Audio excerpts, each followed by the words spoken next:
Hi again, welcome to another episode of Horse Race Bets with me, Ken Rudolph, as we jump into this business here today. Episode number 18, as we go through the news, the notes, rumors, gossip, and latest developments in the greatest game that there has ever been for bettors. It is all about horse racing. All right, and we've got some stuff to get to today, and I got to talk to you about some things. This is really important, and we got to get to a particular kind of on a consensus on this. But let's get down to the news that's important. Hall of Fame trainer, two-time Kentucky Derby winning trainer Todd Pletcher has a Kentucky Derby hopeful by the name of Vassimo, scheduled to run this week in the Risen Star. Undefeated horse has tested positive for a banned substance. Now, this horse testing positive, this took place a few months ago, and this is how kind of everything works, right? It takes some time for all the facts and the stories to come out, but this is back on December the 14th when Vassimo was running at Gulfstream Park. He won that race. As I mentioned, he's undefeated, all right? So what they found was a banned race day medication called betamethasone. And betamethasone is something that is used by pretty much all of the trainers. Let's find out more about betamethasone. Okay, it's a Class C controlled substance. It is prohibited by HISA on race days. You can't use it on race days. It's the same anti-inflammatory drug that led to Bob Baffert's 3-year ban from Churchill Downs. It's the medication they said that got into Medina Spirit's blood system via a topical ointment that they were putting on for a skin rash. Trainers are allowed to use it during training because it's an anti-inflammatory and it helps with their joints, helps to relieve some pain, right? And helps to keep them healthy so they can train, but you cannot use it anywhere near race day. Now, here's the thing that's intriguing. The lawyers, trainer, everyone's going to get involved here. The scientists, they're going to get involved here because we've heard about this on numerous occasions. And Bob Baffert brought a lot of things to light because he didn't like the way that they were measuring the overages. Nanograms or something like that. And even we can't understand it. And it's hard to put it into layman's terms, all right? But we've also had these situations before. Todd Pletcher had a situation with his champion Forte, who was the morning line or week of the Kentucky Derby favorite for that race. And then we found out he had tested positive when he won a race a few months earlier. So the thing about this is, here's why it's important to us. This is happening, right? Lawyers will get involved.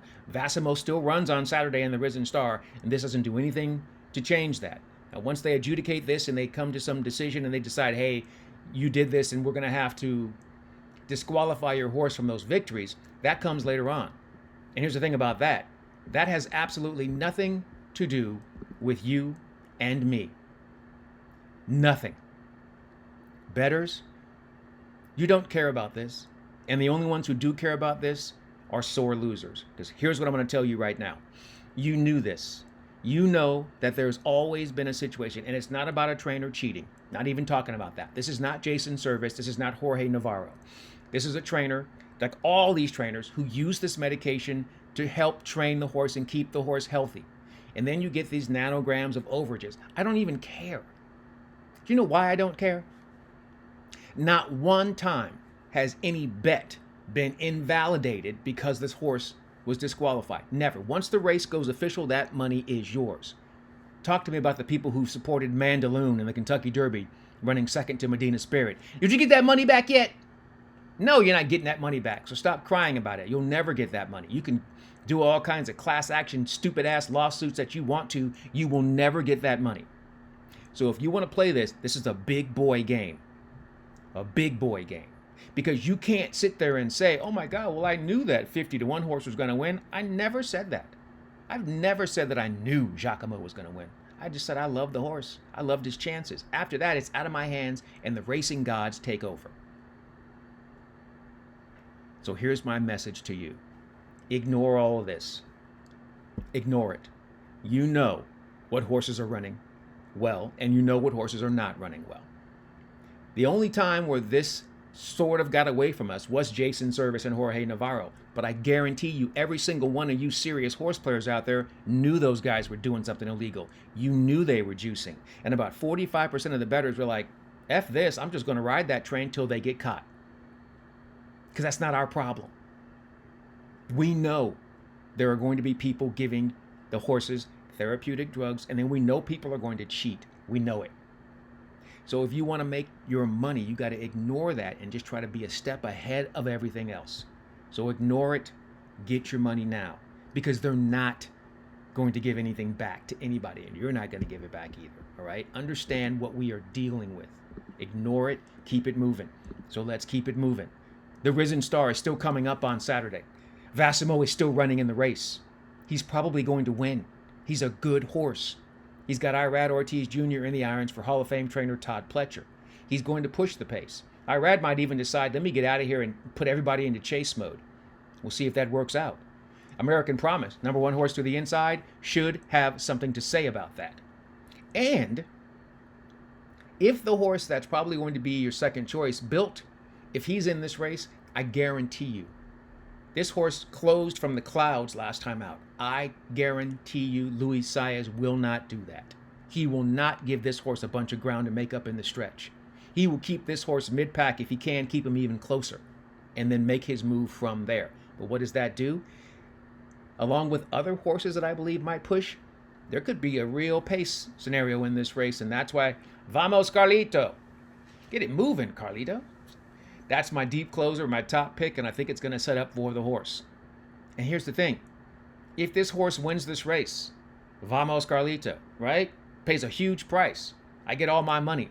Then after the race, they find out the horse tested positive for a banned substance. Guess who does not have to give the money back? Me, the bettor. So ignore all that stuff that you're seeing. It's really just water cooler talk, because there's nothing that we can do about it. And it's always going to be there. They're working on it, right? Trying to get a better understanding of how these overages take place, but that's not for us bettors to worry about. Keep it moving. And we're going to keep it moving and go to our favorite place. Although they dissed us on the A-hole ticket on Wednesday at Turfway Park in Florence, Kentucky. Or maybe we dissed ourselves, right? We talked about the fact that there was a certain rider that we couldn't catch. That rider was the rider that knocked us out, and he won the last 2 races with a double with a horse that I hated. Adam Basitza, hey, we know you're a good rider. I just couldn't catch you. But that's the games we play sometimes as bettors. And you can sit in your seat and be like, well, you shouldn't do that. You're right, you shouldn't do that. But that's the beauty of this. It's your money. It's your bet. Do whatever the flip you want with it. But you have to accept the consequences. I accept the consequences. I knew I was dancing with the devil in the pale moonlight, and I still did it, and we lost. Okay. Keep that stuff moving, because got another chance at it coming up. Let's do it again. Turfway Park late pick 5 on Thursday. We're going to go with a $2 play. And we're not being an a-hole. We just think that it doesn't make sense to add a bunch of different horses. If you're right, well, then you only need really 1 or 2 horses, if you're right. If you're not, then next thing you know, you're spreading 4 and 5 deep in every race. Now you got a $250 pick 5 ticket at Turfway Park. Now, it's crazy because it can always come through. Last night's pick 5 paid $11,000. This one probably won't pay as much. We think that race number 6 is all about speed. Sound the Charge is the 2-horse Albin Jimenez will be the rider. He's our key on this Thursday. We're going to single Albin Jimenez aboard the 2 in race number 6. He's got the speed. He should control. But it's Turfway, and the devil's always working. And what that means is one rider will most likely take a horse that has shown 0 speed in 3 or 4 starts, and all of a sudden they're on the front end. That's the weird thing about Turfway, but we'll take our chances. Race number 7, we're going to do the same thing. This is a really hard race, and I could have gone deep, but I decided not to because I like the 8 quite a bit. There's that man again, Albin Jimenez.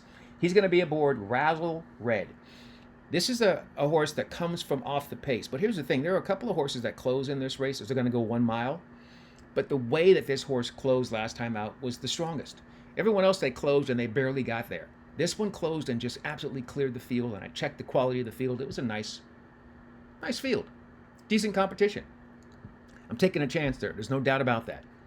But I'm going to go with singling in the first 2 legs. That means when I get to race number 8, that's a race that I really think you need to open up. That's going a mile and a maiden special weight, right? So you've got some horses with 1 or 2 career starts. One horse here has got 9 starts. Like it's just, and then a first-time starter. There's a lot happening. So we're going to go 2, 4, 7, 9, and 10. The 9 is probably going to end up being the favorite. That is Beach Wedding. and he's going to be interesting. The 7 is going to be interesting as well. And then there's a horse that's got a little pace, right? You got to have somebody with some speed in the race. And that might come in the form of the 2. There's that man again, Adam Basitza. He's got the 2, Precious Medley. Wouldn't be surprised if they try to go to the front end there. But that's a really, really hard race. We'll figure out if we can get through that one. So we're alive there. Race 9. I only care about 2 horses as they get set to go 6 furlongs in this race. The 6, Lovely Emma, is the fastest filly in the field. Wicked fast. She comes out of 4 straight turf races. You're supposed to easily make the transition from the turf to the synthetic, but it's turfway, so it might be weird. But I expect that horse to have the lead with Corey Lanerie. And then I expect my man, Fernando de la Cruz, who's part of the reason why that late pick 5 paid $11,000. He had the 5 horse that came through and paid $66 in the middle of that pick 5 sequence. He's just a great rider. He's got the 9, Cosmic Wonder, who's going to be closing from off the pace. Should have something to run at there. And so we're still alive going into race number 10. Race 10 going a mile. It's a claiming event. We go simple. 9 and 11. The 9, Scoop, has got the speed. And there's not really a lot of pace in the race, so that horse could just be able to get away. But Laser Jet is the horse that'll be sitting just off the pace, and they might have something to say about it, but I wouldn't be surprised if the 9 takes them all the way around. So, with that play, right, for 50 cents, that would have been $10. I'm like, why would I do that?